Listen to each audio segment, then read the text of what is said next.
Ассалаумағалейкум құрметті миллионерлер, сіздермен бірге мен Зея Құлымбет. Бүгін өзімнің американдық фондовый рыноктағы счетымды сіздерге көрсеткім келеді. Портфелім не болып жатыр, не қызық болып жатыр және портфелімде қандай өзгеріс болып жатыр. Кеттік.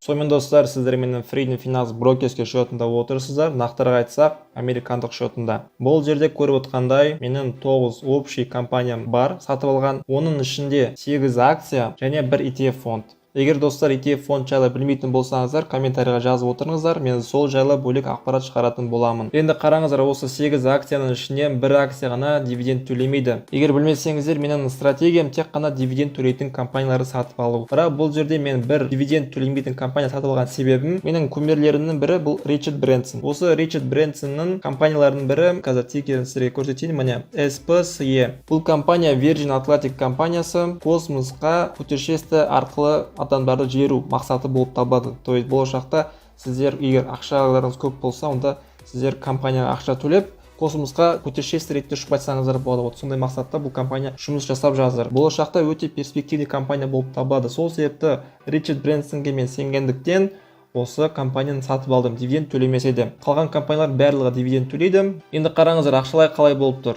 Общий мен $268 вложение жасаған болатын. Міне балансовая сумма $268. Қазіргі табысым 278. Сонда бар жоғы менде за все время дивидендті қоспаған достар. Бұл же дивидендті мүлдем қоспадық. Тек қана акцияның өзінің бағасының өсуінің қостық. Сол кезде мен общий $10 таптым.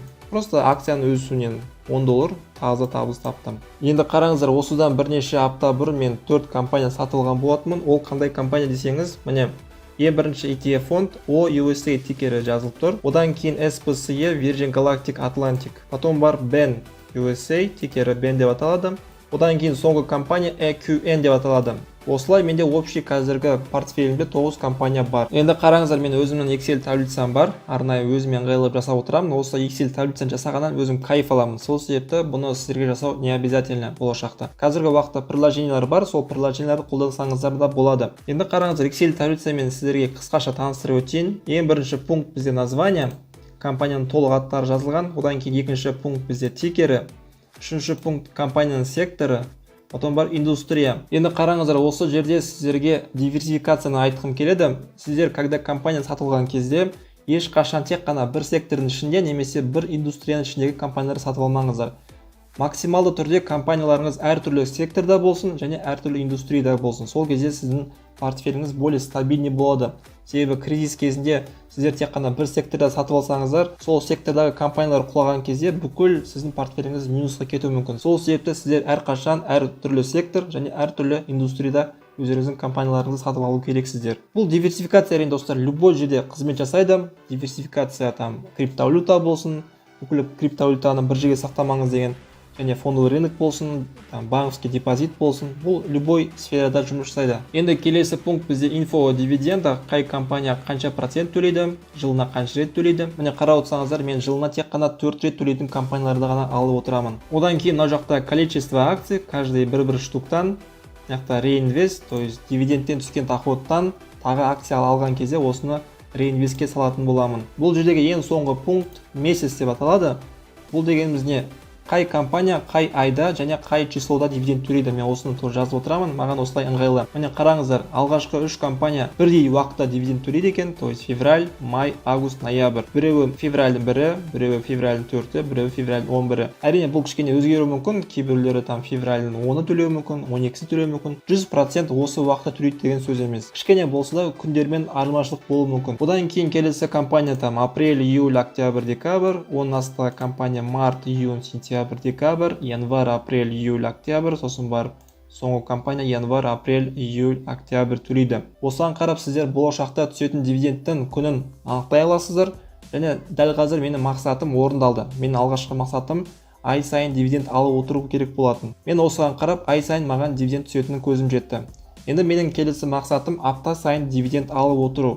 Просто осы графиканы қарап отырып, мен келесі мақсатымда қашан орындайтынымды өзім көре аламын. Егер білсеңіздер, бір айда 4 апта бар, маған апта сайын дивиденд алу үшін, маған просто дивиденд төлейтін компаниялардың тізімін ұлғайту керек. Дәл қазір менде апта сайын алатын дивиденд жоқ, тек қана алғашқы 3 компания февральдың 1-і, февральдың 4-і және февральдың 11-і төлейді. Енді қараңыздар, осы календарға қарап мен қарапайым анализ жасаймын. Мысалы делік, бірінші компания маған февральдың 1-і төлейді екен. Міне февральдың 1-і, екінші компания февральдың 4-і төлейді. Сонда маған қазіргі уақытта екі компаниядан бір апта дивиденд түседі. То есть бір аптаның ішінде маған екі компаниядан дивиденд түсетін болды. Сонда маған февраль айының бірінші аптасы жабылды. Міне үшінші компания маған февральдың 11-і төлейді екен. Февральдың 11-і екінші апта болып тұр. Енді қараңыздар, маған февраль айының апталық дивидендін жабу үшін 15 февраль мен 21 февраль аралығында дивиденд төлейтін компанияларды сатып алу керек. Одан кейін 22 февраль мен 28 февраль. Сол кезде мен өзімнің мақсатыма ақырын бір қадам болса жақындаймын. Ол дегеніміз, маған осы 12 айдың ішінен февраль айында апта сайын дивиденд түсетін болды.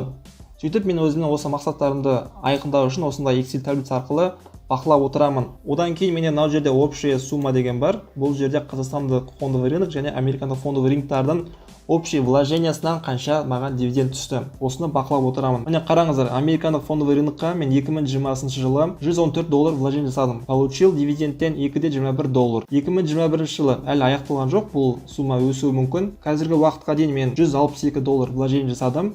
Дивиденд тоже 0.98, жылдың соңына дейін тағы өсуі мүмкін. Сонымен достар, примерно осылай мен өзімнің портфелімді сіздерге көрсеттім. Дәл қазір мен 9 компания, болашақта тағы бұл компанияны ұлғайтып отыратын боламын. Әрине достар, сіздердің қосымша сұрақтарыңыз туындап жатса, менің телеграм чатыма жазыңыздар, немесе комментарий астынан жазып отырсаңыздар болады. Егер білмесеңіздер, мен телеграм арнайы чат ашқан болатынмын. Именно фондовый рынокқа арналған чат, фондю деп аталады.